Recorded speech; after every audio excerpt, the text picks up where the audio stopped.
Water History, episode 159, Thursday night. Richard, what's going on?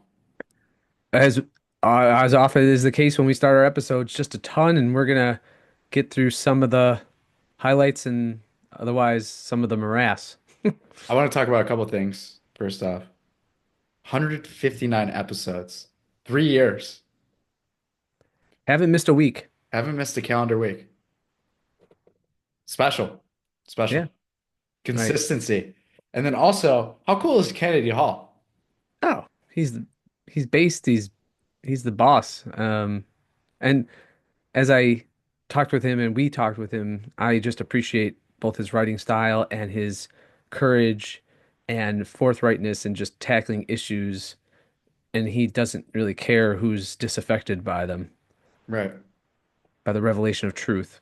Yeah. So, It was refreshing. I mean, you talked about it right as soon as he hopped off the call. The things that we're talking about, it was good to hear from an outside voice that hmm we're on the correct path. yeah, he's sincere too. I don't think he ever wants to fall into the category of appearing or conveying something that's caustic or distasteful, even as he presents the truth. He doesn't want to do it in a derogatory manner, but forceful and respectful. Those things can coincide as you inform and as you provide really sound analysis, historical, otherwise, for and theological to be sure about what's going on within the church. Yeah. What are we talking about tonight? But I want to touch upon this tragic incident of this airliner falling or getting colliding with a military helicopter, wherein it appears 67 passengers died last night. So both the crew of the helicopter, three military personnel, and then the 64, I believe, crew members and passengers of this American Airlines flight are all they've all perished. And I'm going to make something of a prediction, and that is when President Trump came out today and asserted quite forcefully that this is a result of, or can be attributed to, at least in part, to DEI initiatives at the FAA from air traffic controllers and all of the different personnel who have been hired on over the past 4 years, given DEI and woke initiatives. It is insane that when you look at the hiring directives, that a significant portion of the new hires at the FAA have been brought onto the workforce not as a result of or in a way with an obligation to compensate for a significant dispositional attributional, I don't know if that's a word, but something that that can be compensated for, but because of this disability or this incapacity, let's say, to do a job. I mean, they're hiring people and giving preferential treatment in employment for people who are depressed. It reminded me of that one Breaking Bad episode where the man whose daughter died of the overdose is an air traffic controller and he's too overwhelmed with the death of his daughter and Mm, depressed as a result of it that he allows for, in a very stressful position as an air traffic controller, planes to collide. Why would it's as if they're the lackeys in the Biden administration and the deep state and the administrative state, the bloated one at that, once you add in this radical egalitarianism that seems to want to sweep away any distinctions of capacity, ability, and just intelligence that might be required to carry out the basic functions of a job, well, then you're putting people's lives in danger. And my prediction is that what Trump has said is that DEI is a cause of this will be proven to be true. Now, the question is, as the news cycle has morphed into something that's just constantly churning, and we lose track of the stories of the day or the stories of the hour with such rapidity that we don't even recall, what was prominent next week or last week. Good thing we have podcasts like ours where we do touch upon current events as they relate to historical understanding, economics, whatever it might be that we're analyzing, or in light of theology or philosophy, we can actually go back and look at see what were the pressing issues of the day, right? Yeah. But so the question is, in a month from now, when the FAA finally puts out its report, my prediction is that they'll be able to attribute some of this to DEI and what amounts to affirmative action hiring that goes beyond race, but includes disabilities that render the employee or the worker incapable of performing their duties at a particular job. And also, when it does come out that it is due to DEI, there's probably going to be something new in the news, Right. which is And so usually we'll what just happens is brush that over it. there's usually something else that comes up Hmm. that we'll talk about next month and forget about FA. We do a That better being job of said, not forgetting than most, though, for sure. We do a that better being job. said, whether it's What? whether it's through ego or that he has this retention of things that are of import to him, he's already made the assertion, that is to say, Trump has made the assertion that this is DEI related. And so when the report comes out and it shows something along those lines, if it's partially reflective of it or it's utterly conclusive that DEI hiring initiatives promoted or caused or contributed to this disaster, then he'll bring it up, and so it'll be back in the cycle, I suspect. Do you want to talk about this, or do you want to play the clip of this video of, I don't know if this was a congressional hearing or some sort of hearing that dives a little deeper into the lack of competence. Yeah, let's go ahead and play that. It's featuring Congressman Budd and Mr. Washington, who is Biden's chief of the FAA. So, Mr. Washington, can you quickly tell me what airspace requires an ADS-B transponder? Not sure I can answer that question right now. That's okay. We'll just keep going. So that's a pretty important part. So what are the 6 types of special use airspace that protect this national security that appear on FAA charts? Sorry, Senator, I cannot answer that question. Okay. So what are the operational limitations of a pilot flying under basic med? Senator, I'm not a pilot, so But obviously you'd oversee the Federal Aviation Administration. So any idea what those restrictions are under basic med, quickly? well, some of the restrictions I think would be high blood pressure. Some of them would be It's more like how many passengers per airplane, how many pounds in different categories, and what altitude you can fly under. So, and then amount of knots. It's under 250 knots. So, it's not have anything to do with blood pressure. So, can you tell me what causes an aircraft to spin or to stall? again, Senator, I'm not a pilot. Okay, let's keep going.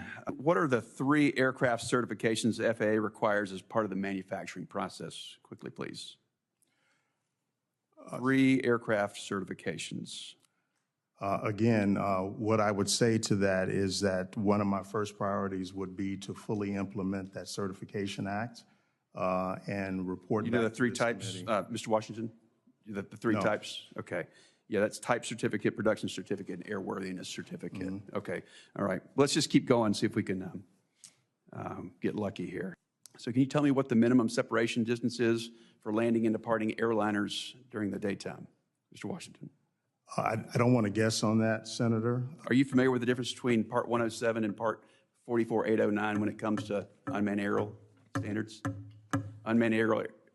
Unmanned like drones, are you familiar with the difference? Yes. Okay, you know the difference between those two, Part 44809 and Part 107? Do you know the difference there? No, I cannot. That's okay. So there you have it. That's the leader of the FAA. Right. So if that man if you had seen that congressional testimony and you were about to go on a plane, you might opt for the bus. Right.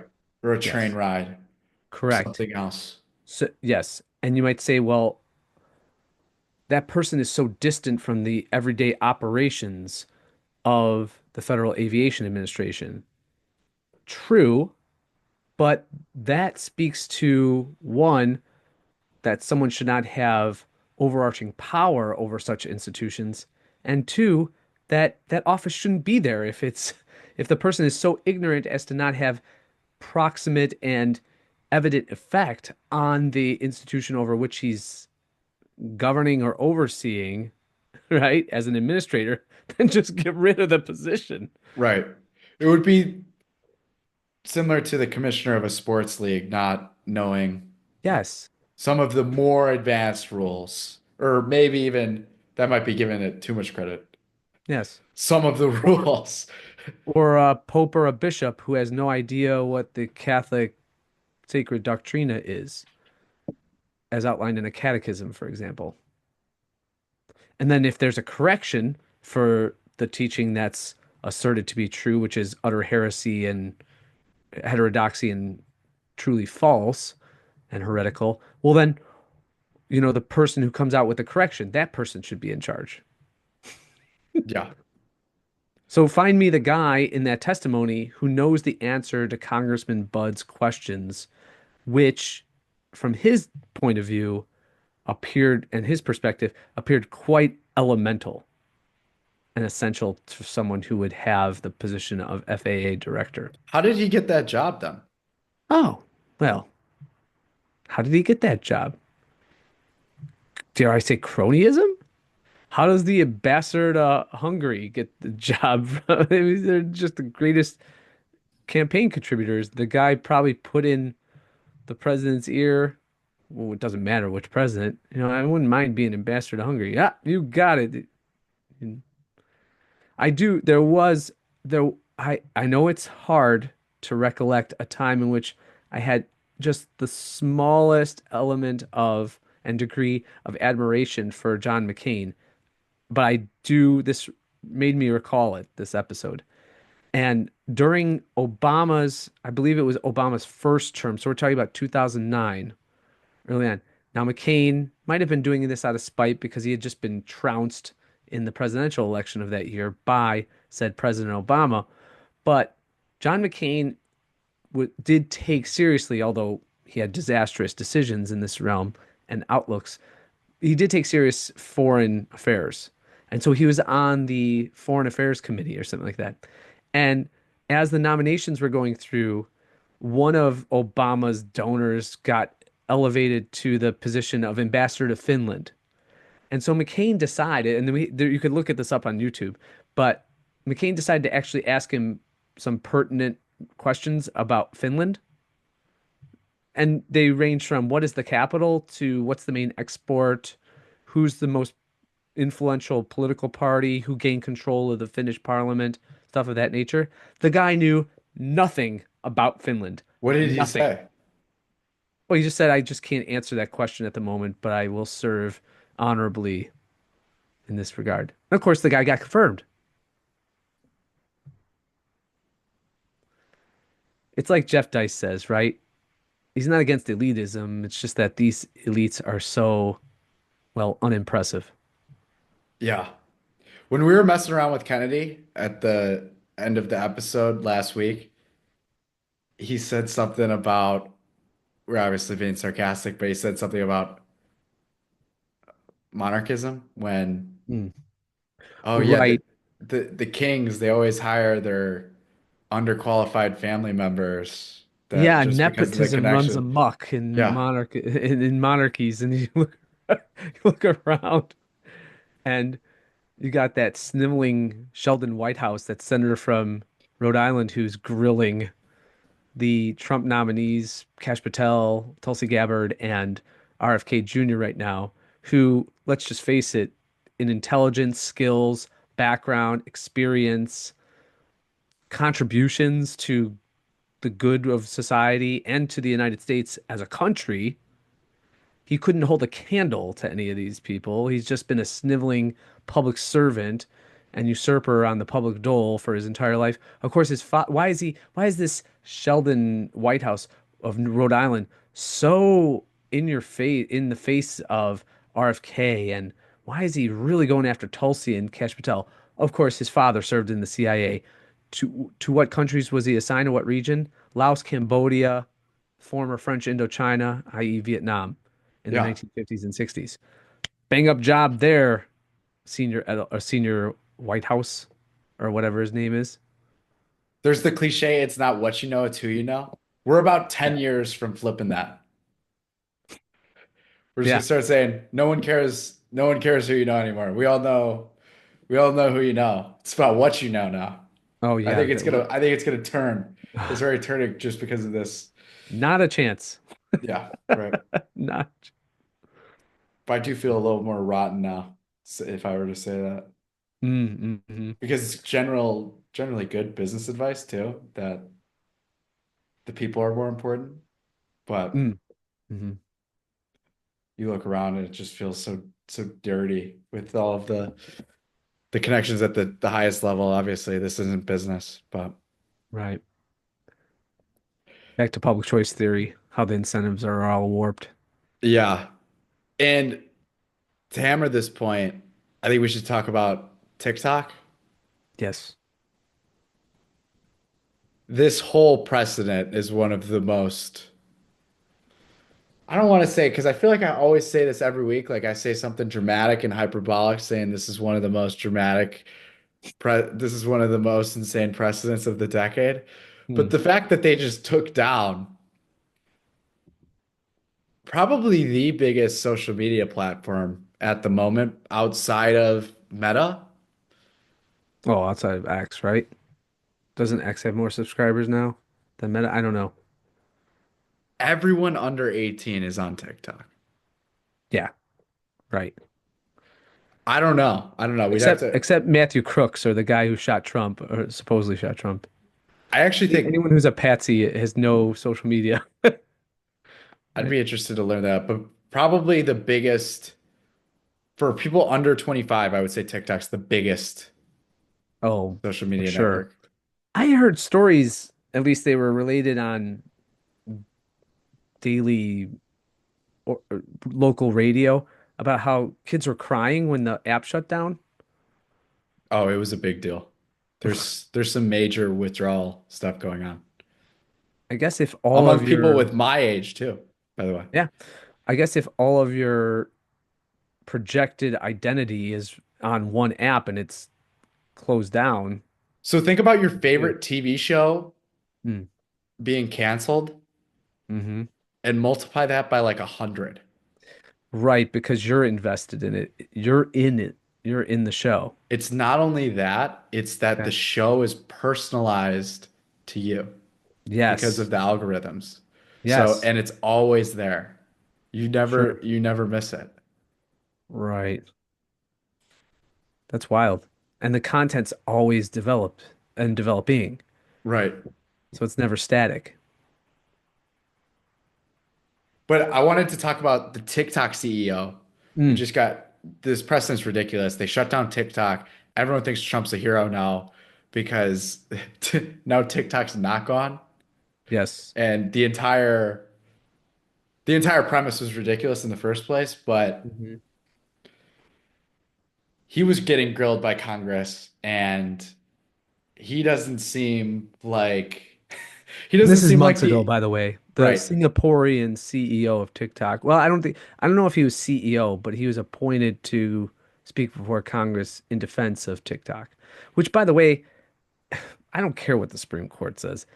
Where is the constitutional power to shut down a private company? Whether it's, eh, where is that located? I mean, we're hearkening back now to the powers that were invested, or more so created out of thin air, by men like Theodore Roosevelt and his lackey Attorney General Philander C. Knox, under the auspices of the 1890 Sherman Antitrust Act, to go in and just shut down any competitor and break up companies that they deemed in the most arbitrary fashions possible as trusts or dangerous. And when TR was asked what distinguishes a good company from a good big company from a bad big company, his responses all boiled down to, well, if I suspect they're operating like a monopoly, from my purview, it's a bad company. And if I suspect they're actually not doing that, then it's a good company. It was as if there were limitations, and how could there be? What is it? Does a monopoly operate or a bad company operate with 47% market share as opposed to 48? Or does it engage in hostile business practices and competitive things that would otherwise be seen as just what? Good business practice? I mean, it was all so ridiculous and wanton and capricious. So, but that was it. It also speaks to the absurdity of this concept, the concept of the rule of law. You just keep going back to hasness all the time, right? It if you don't have any standards and you're just winging it constantly, and then the winging it becomes the precedent for continuing on in the future and justifying hostile governmental takeovers of private companies that have previously been approved and to operate within the various states and with other businesses, stateside and otherwise. You're just winging it all the time. Let's play this clip and we'll see who the incompetent party is in this one. Yes. Have you ever been a member of the Chinese Communist Party? Senator, I'm Singaporean. No. Have you ever been associated or affiliated with the Chinese Communist Party? No, Senator. Again, I'm Okay. Singaporean. Mr. Chow, if I plug in my earphones into my phone while they're in my ear, can TikTok know what's going on in my brain, please? Mr. Chu, does TikTok access the home Wi-Fi network? Only if the user turns on the Wi-Fi. I'm sorry, I may not understand the... So if I have President. TikTok app on my phone and my phone is on my home Wi-Fi network, does TikTok access that network? It will have to access the network to get connections to the internet, if that's the question. Is it possible then that it could access other devices on that home Wi-Fi network? Congressman, we do not do anything that is beyond any industry norms. I believe the answer to your... Mr. Cho, can you assure me, or can you at least tell me, if you turn on airplane mode on a plane, can TikTok talk to the plane, please? So, can TikTok talk to the plane if the phone's in airplane mode? Mm-hmm. Right. That's Do you see Trump in a month? It wasn't TikTok caused the crash, not TikTok. Idiot congressman. It was the one-legged lesbian, trans, Angolan migrant who was the air traffic controller with purple hair. Have you ever been a member of the Chinese Communist Party? No. I love where he goes, I'm Singaporean. I almost feel bad for the guy at that And point. you know, when he said I'm Singaporean, half the didn't- it people just- they're yeah. like, "Where's Singapore? What's I've heard of Singapore before. Is I that thought a Singapore is that a was in city? China." Is that a city in China? Yeah, what Singapore? But I think it just Is goes that to in show- Taiwan? But I think that goes to show that we have the two congressional hearings from today's episode. You just see the measure of how competent you are is, can you handle the incompetent person's questions, the incompetent government workers' questions well? And maybe they're not in the first sense. The guy that was grilling the FAA guy seems like he knew a little bit more about what he was talking Oh, about for sure. than At least he had a staffer come up with those inquiries. right. And I'm not remembering the TikTok guy's name, but Oh, yeah, but whoever and again, I don't think he was CEO. I think he was, I could be wrong, but I thought he was just one of the executives sent to defend TikTok from the assaults, right? so Well, and then, you know, it's so ridiculous. You're apparently so worried you're putting on this great show and there's all this theater and drama around TikTok's nefarious influence and sinister, underhanded means by which it corrupts American youth or can tap into what cyber systems and the like through its coding and the well, these are the same people that were the ones denouncing the whole lab leak notion from Wuhan. You have biolabs operative under the auspices of the NIH, under Fauci, and there's just like, well, okay, well, if you're gonna criticize those, well, then you're just a xenophobic racist against Chinese people. Yeah. And then, but with TikTok, all of a sudden, everybody becomes the xenophobe, but because it's popular as an app for young people, I don't get it. I don't get it. He is the CEO. He is the CEO. Okay, forgive me, my mistake. But good for him. Good for him for being patient and answering those questions. Harvard Business School. Yeah. Went to. Mm, mm. Well, not everybody's perfect. Harvard Business School, University College London, Harvard. So Yeah.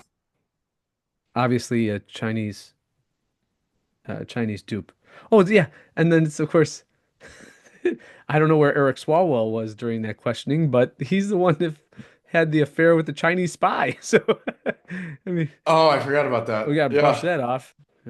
Just fart on the camera and fart on air and then just brush that off. Eric Swalwell, you're fine. Yeah. Well, it just reminds me of those two quotes that I sent you that from Stefan Molyneux that you liked a great deal.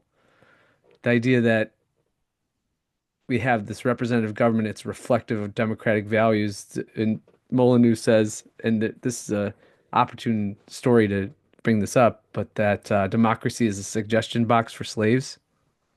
And then the other one I sent you that I really love that's fitting here was the H.L. Mencken quote. This really speaks to the idiocy of the questions that were offered to the TikTok CEO. Democracy is the art and science of running the circus from the monkey cage. So true. Yeah. Because we're here, even we're in a way we're participating in being the the monkeys in the cage going ooh ooh ah ah, Right. right?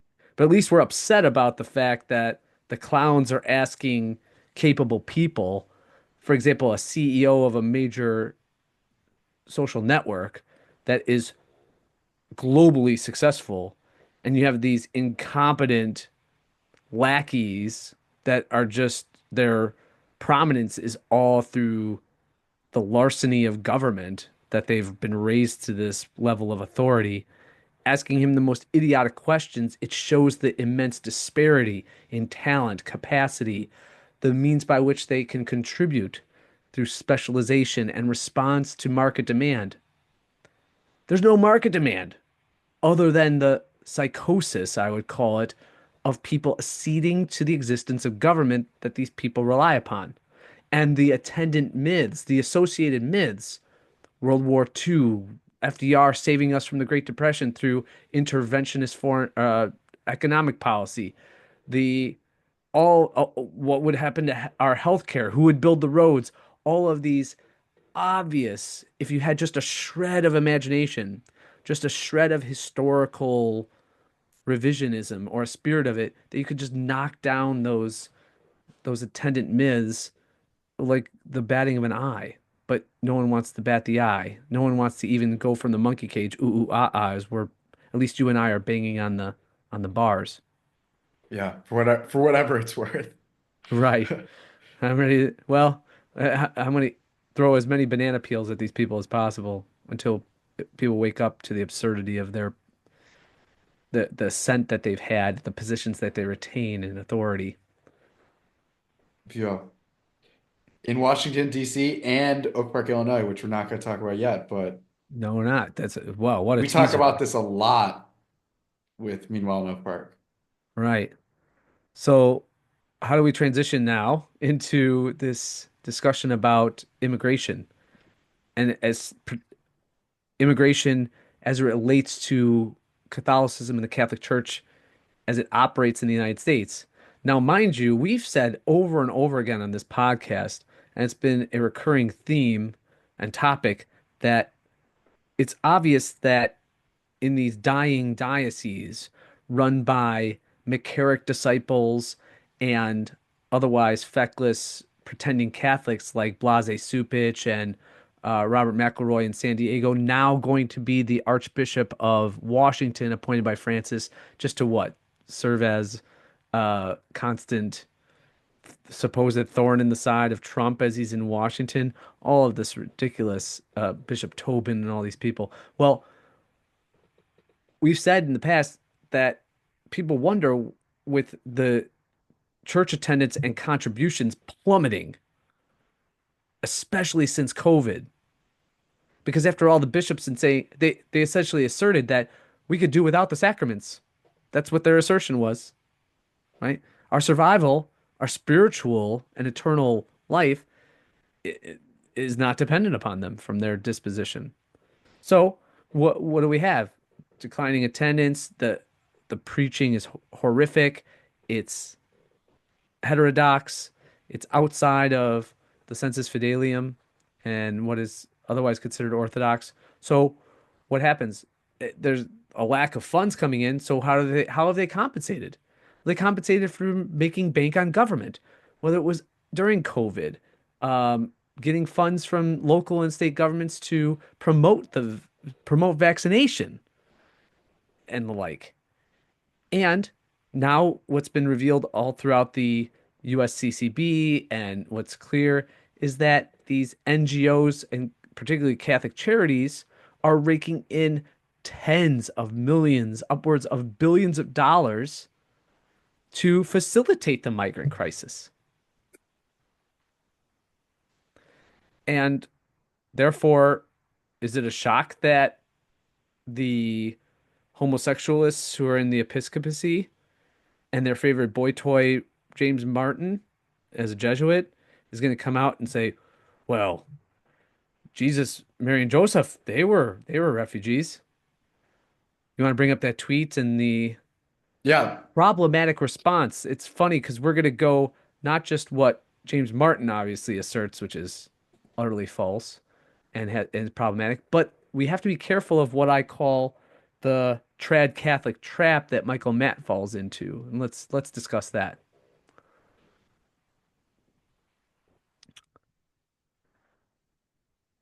So essentially, we don't have to play the video of Martin. You know exactly what he's going to say as a homosexualist Jesuit, that, of course, all of these efforts by the Trump administration just speak to the Hitlerian nationalism and xenophobia of people from other cultures who would like to peacefully integrate into within our society as they emigrate to the United States, always and univocally just looking out for themselves and trying to better their economic circumstances as family members or as a family unit. That's the worldview. They're not going to be cut from that. So let me read the first part. Yeah. One of the saddest things about the modern Jesuits is that they become such dumbasses. Joseph all good so far. I can't, you can't. But although I would say it's not that they suddenly became dumbasses, they've been dumbasses for centuries.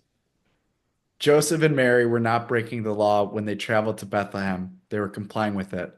They were such conscientious citizens that they were diligently obeying the law by having themselves counted as part of the census Caesar Augustus was requiring. Well, and let's just break down what Matt's assertion is so far. That the Holy Family, who are faithful Jews, are almost happy to be conscientious citizens.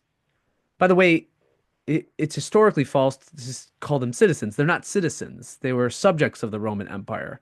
They were not granted the rights and privileges of citizenship, like as Paul of Tarsus was, or Saul of Tarsus, later Paul of Tarsus was. So it already has errors within it just in its contention. But beyond that, the idea that and Luke, in which we have the most developed nativity narrative, it's not as though the verbs used in the Greek we were that Mary and Joseph were elated to be traveling over in a dangerous time at a dangerous time, not just in terms of the actual travel, but the fact that Mary's 9 months pregnant. She's a late stage pregnant woman, and they're going to make an arduous journey, a dangerous one. They could have fallen into the hands of brigands. They could have been robbed. They could have Mary could have had complications.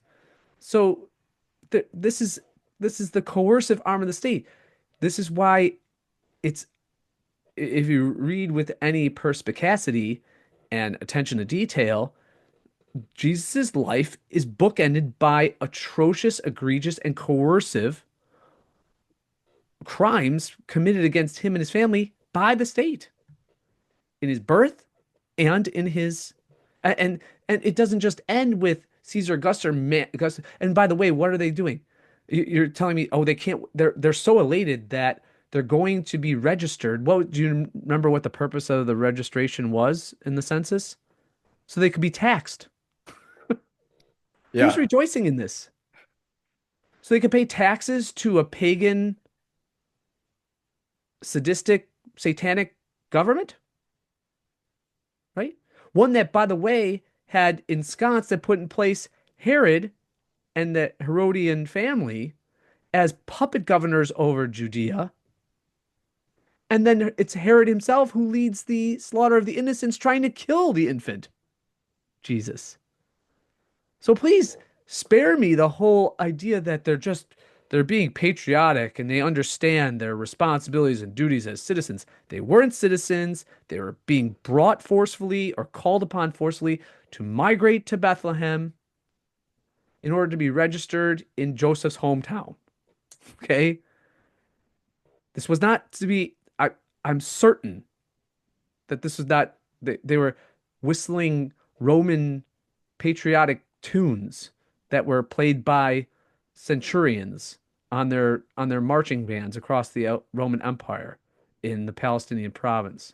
No, or in the Decapolis or something like that. That's not what Joseph, Mary, and fetal Jesus were doing. When refugees are weaponized as part of an attack on the sovereignty of a given nation, it really is blasphemy to compare that to Jesus, Mary, and Joseph in Bethlehem. So this is what I call the trad Catholic trap. And the trad Catholic trap always comes when there appears to be a change in government that is more to the liking of trads. And there's a lot that the Trump administration has done and continues to do to protect, validate, at least to ensure that no longer traditional Catholics, whether they are attendees of the Latin Mass or not, are not openly persecuted by agencies like the FBI, CIA, NSA, you name it, right? And Trump's been quite vocal about when, for example, just last week, he brought up at Davos that conservatives, among them Catholics, are debanked by certain institutions like Bank of America or the like. So there's a lot to be hopeful or appreciative of vis-a-vis the Trump administration.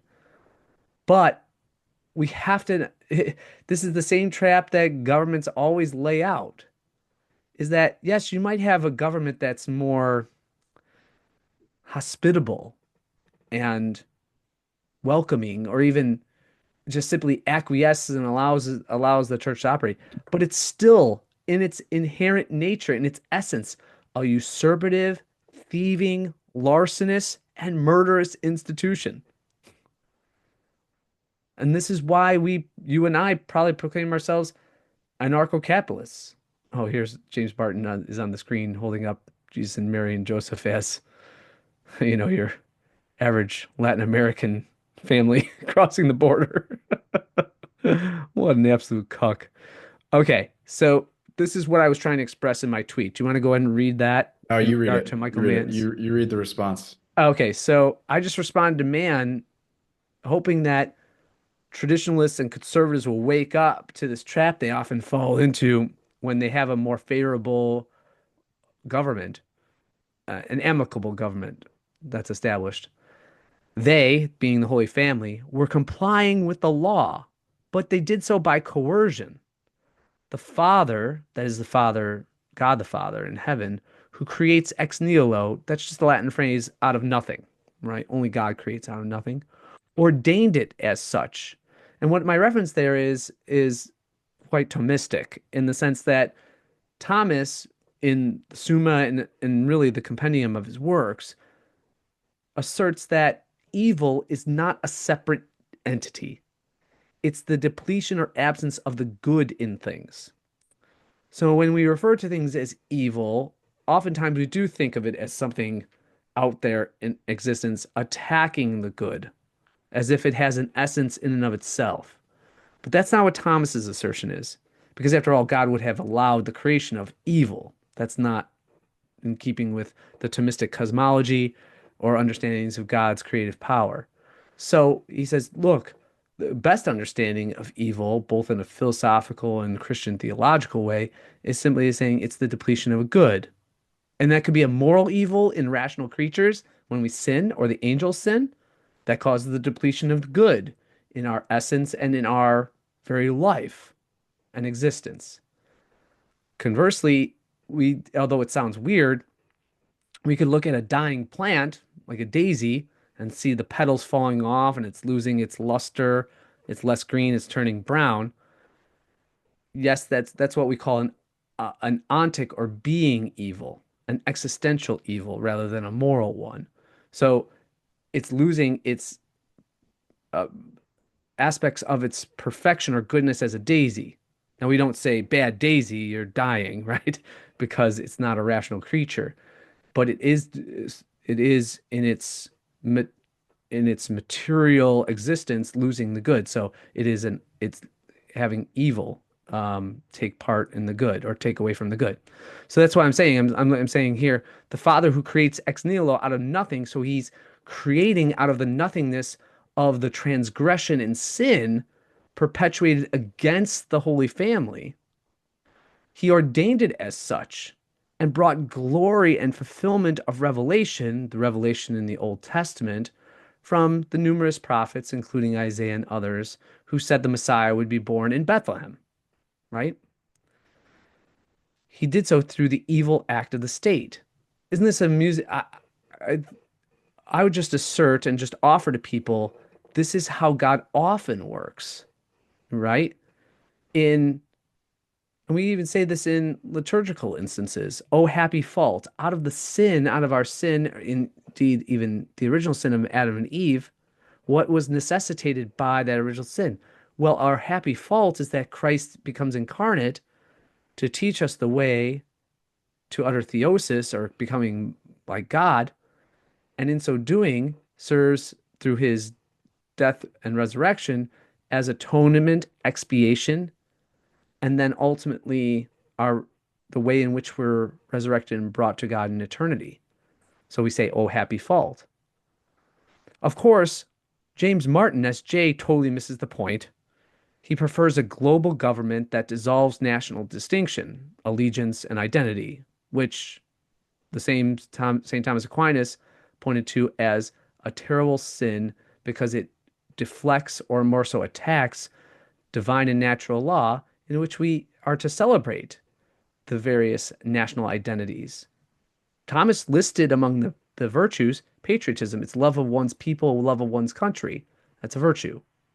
Not nationalism, which often sets up blinders to the things that need to be corrected within a culture or society. But rather, patriotism is true, authentic love of one's people, land of birth, and the like, and nation. And I continue in the tweet, and he could not care less about violent criminality. That is James Martin. Hammer him on that, I suggest to man, and not some ahistorical nonsense about the Holy Family's allegiance to a pagan satanic state.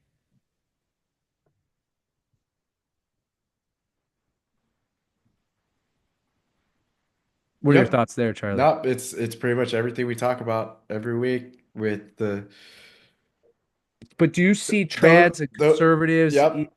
falling into this?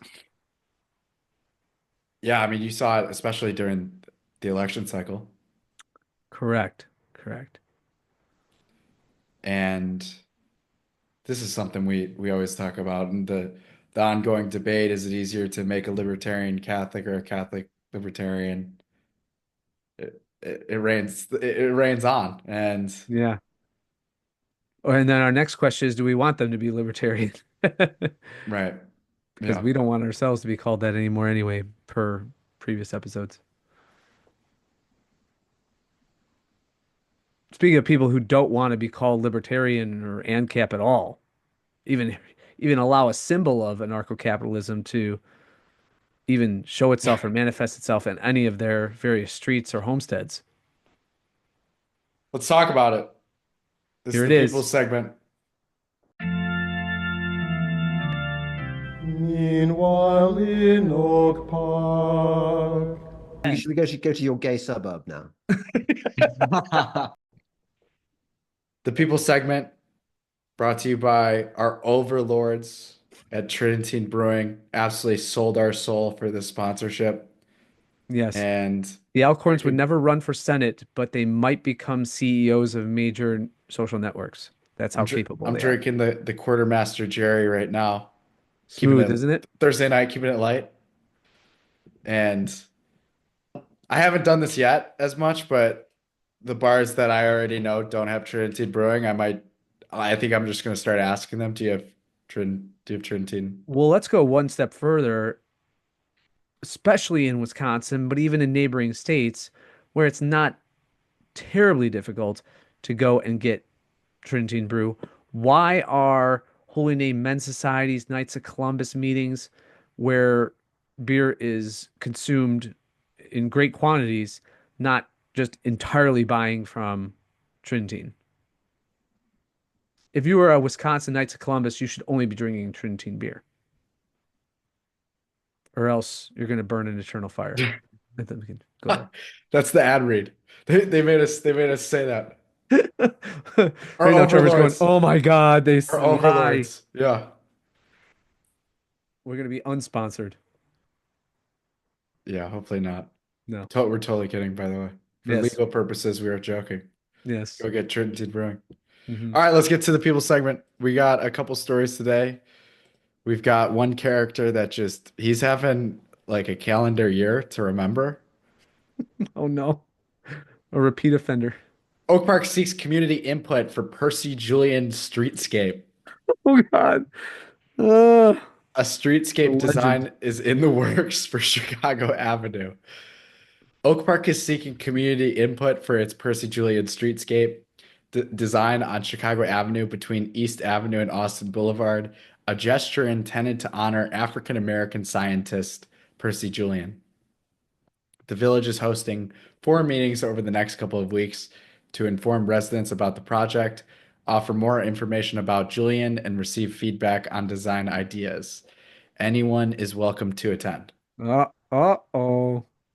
These meetings, all with the same presentation and structure, will take place at I don't need to read that. Wouldn't it be wild if we went in blackface, say we're just Percy Julian fans, and we're carrying Bunsen burners and I don't flasks? think that would. I don't know if that would fly. The overall cost or funding for this streetscape project has not yet been determined. Those decisions will have to come back to the village board after the design team narrows its ideas and community feedback into one proposal.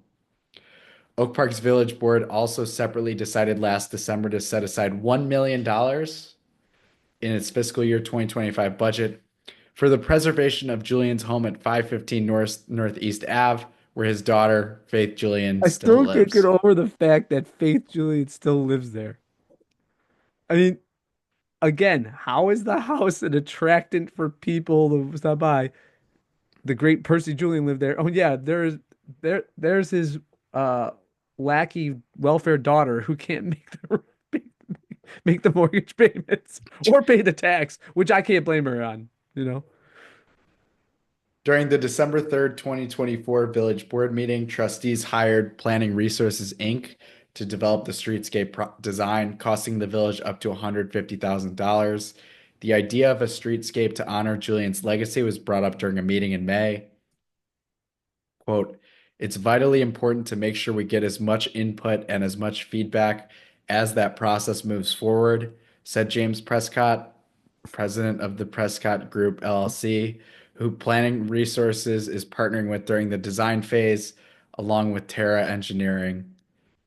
Okay, so another hit, 150 grand for The streetscape, honoring a dead chemist that happened to live in Oak Park for a while.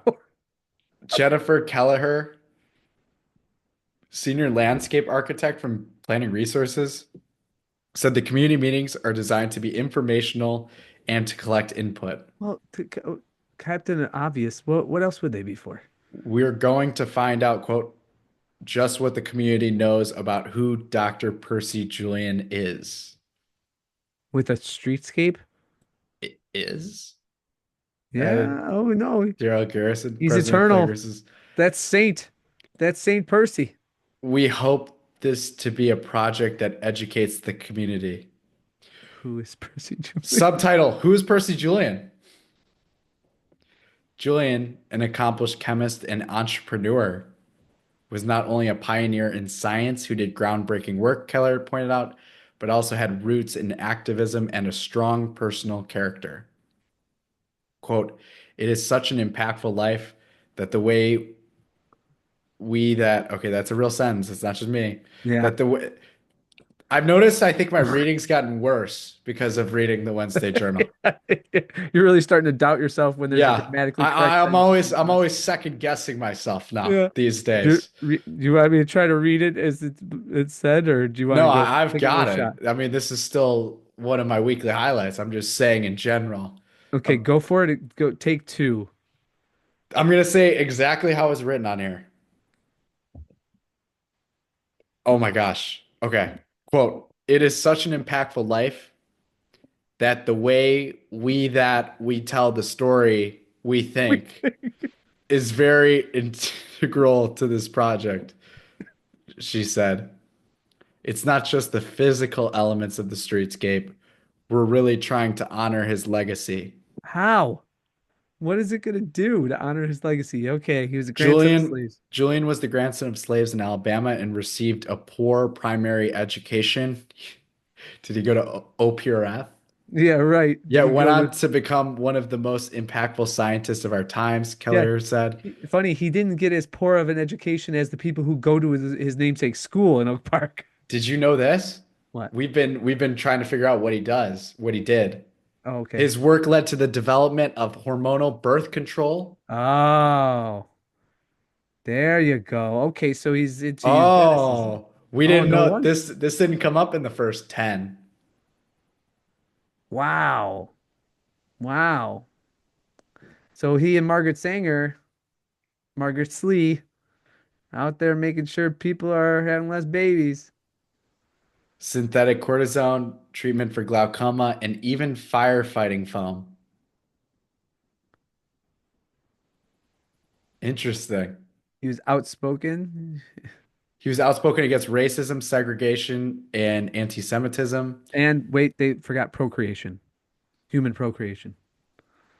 Julian also paid forward the opportunities he received by hiring many African American and women chemists. Many, okay. And Julian refused to move his family, one of the first African American families in Oak Park, after his home was attacked. Quote, he was faced with adversity time and time again, and he rose above it, Kelleher said. The streetscape. Here we go. The designers are looking to create the streetscape on Chicago Avenue. Okay, we already said this. Quote, despite his boundary-breaking accomplishments, Dr. Percy L. Julian is largely unrecognized. The project presentation reads, despite the fact that they name one of the middle schools already after him. Yes, after him, yeah. The Dr. Percy Julian Streetscape project seeks to honor his legacy, provide a brand and identity for the district, and facilitate economic development to build meaningful capacity around organizations of the district.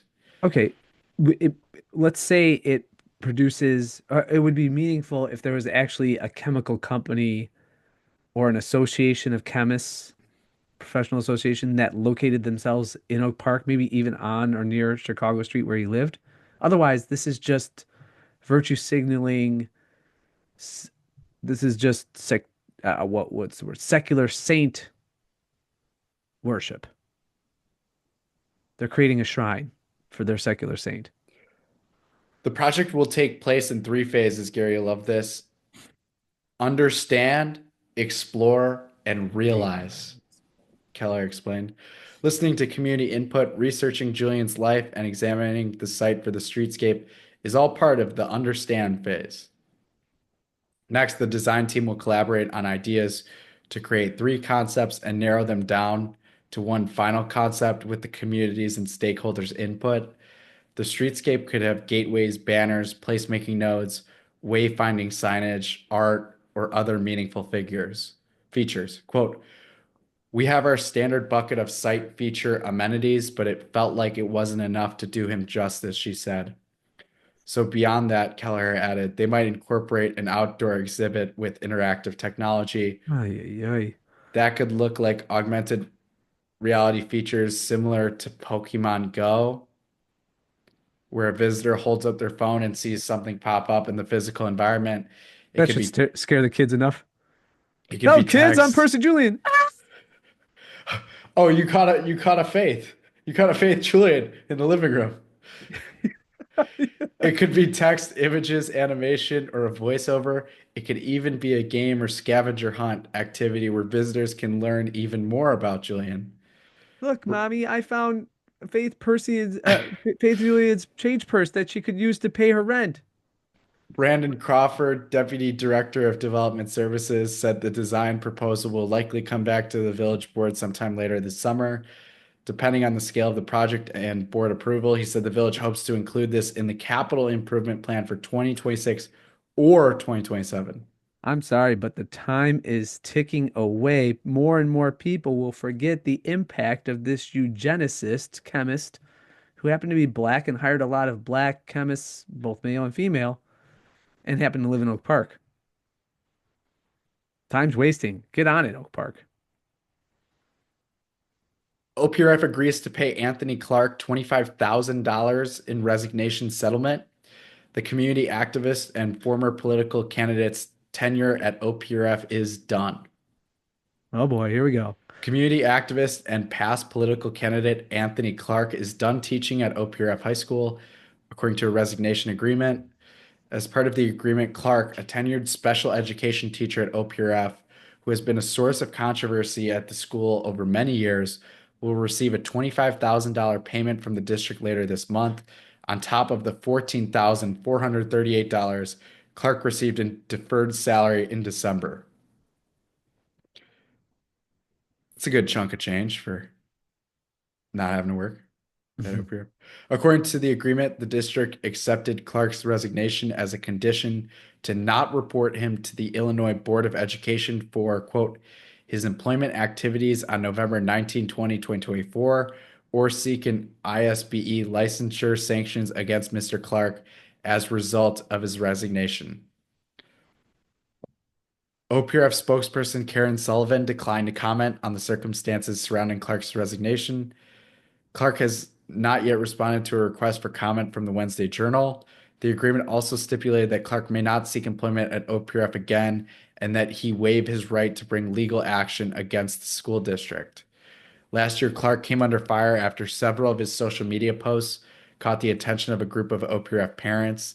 The parents, among them now school board candidate Nate Melman, called for Clark to be fired over posts they argued promoted anti-Semitism following the outbreak of the Israel-Hamas war in October 2023.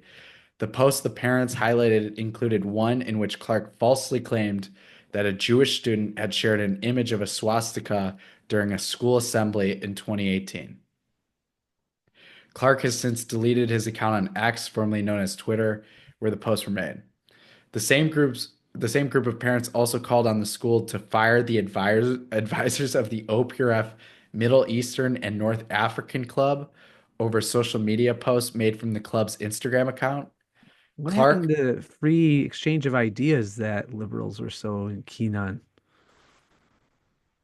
yeah, that's long gone. Clark, an OPRF graduate, first joined his alma mater as a teacher in 2012 In addition to his role as a special education teacher, Clark helped run several student clubs. Clark's public profile grew when he challenged longtime incumbent U.S. Representative Danny K. Davis in the 2018 and 2020 Democratic primary elections for Illinois' 7th Congressional District. Clark finished second in the primary in 2018, carrying just over 26% of the vote, and third in 2020, where he earned 13% of primary votes. Clark also unsuccessfully ran for a seat on the Oak Park Village Board in 2021.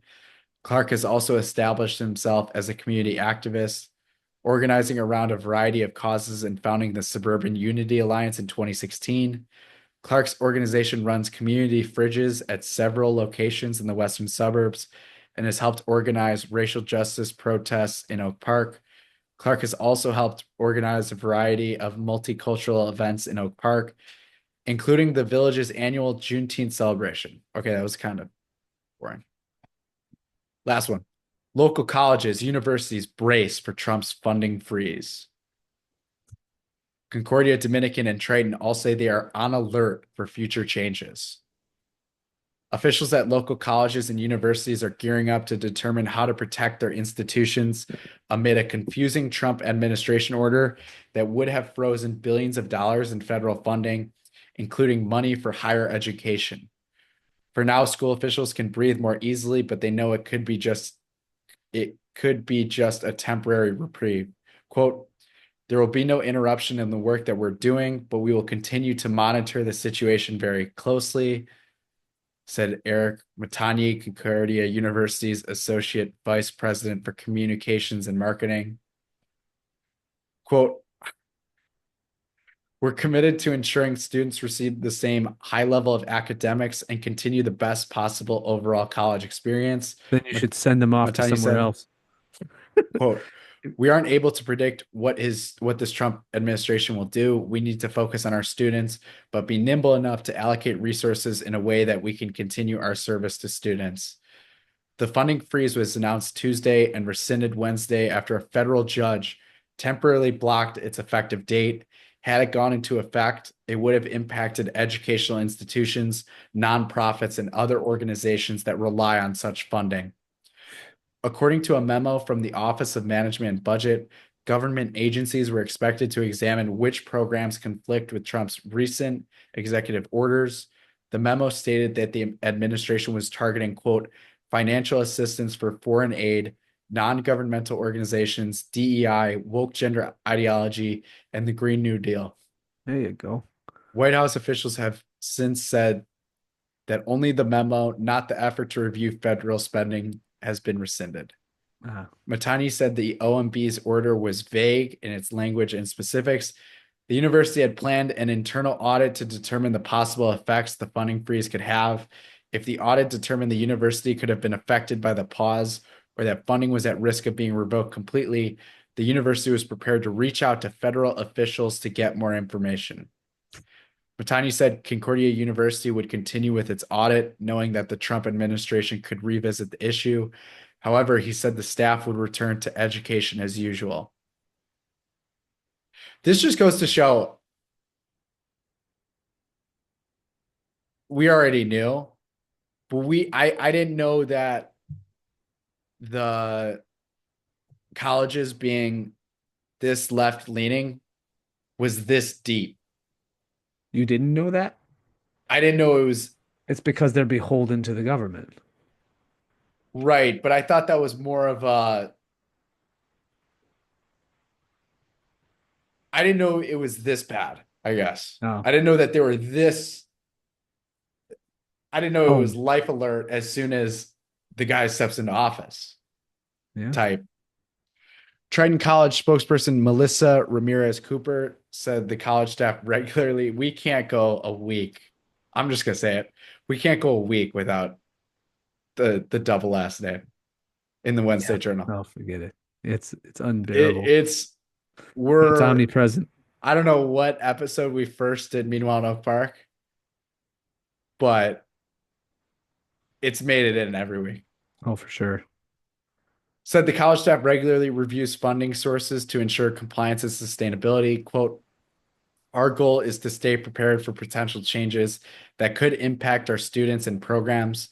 This includes routine assessments of our funding structures and contingency planning to minimize service disruptions, she said.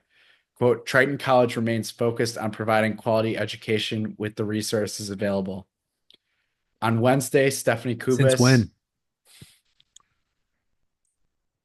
On Wednesday, Stephanie Kubis, Assistant Vice President at Dominican University, issued a statement. At this time, no student. I'm not reading all that. They have to have an assistant vice president? Oh, here we go. Oh, Actually, vice president? I am going to read this. At this time, no student services or campus activities have been impacted as a result of the potential pause on federal funding. We are monitoring the situation closely and will evaluate how future decisions may impact our community. While we can't predict what is ahead, we remain focused on how best to support our students and employees in this changing environment. As a Catholic Hispanic serving institution, HSI, and sanctuary campus, Oh, here we go. we hold steadfast to our mission of fostering a community of inclusion, compassion, and justice for all students. Well, guess what? ICE is showing up. When the funding freeze was issued on Tuesday, the OMB's statement said agencies investigating the allocation of federal funds were to report to the Office of Management and Budget by February 10th and list which programs and activities they have paused. The administration not only paused applications for federal funds, it sought to prevent the distribution of funds that had already been awarded, according to the Associated Press. However, U.S. District Judge Lauren A. Ali Khan of the District of Columbia blocked the funding freeze Tuesday, shortly before it was to take effect after several organizations filed suit. The Trump administration then rescinded the order Wednesday, in part due to public confusion as to which programs could have been affected and how long the freeze would have lasted.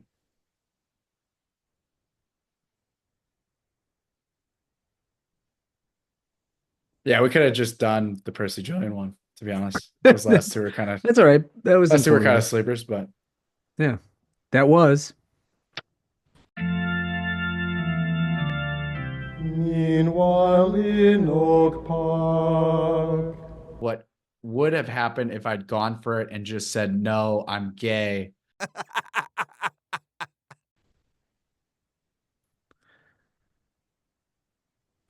That's all I got. All right, Charlie. Check us out next week by Tridentine Brewing, like we already said, our overlords. Yes, one thing I want to mention before we close, and that is Bishop Williamson, who was ordained by Marcel Lefebvre, Archbishop Lefebvre, died yesterday. So he was an SSPX bishop, very faithful, tremendous teacher, disseminator of the faith, defender of the faith. So, requiescat in pace, Bishop Williamson. May he be greeted by the angels and saints in heaven, those and our Lord who and our Lady who he so served in this life as a faithful bishop. We need a lot more Bishop Williamsons.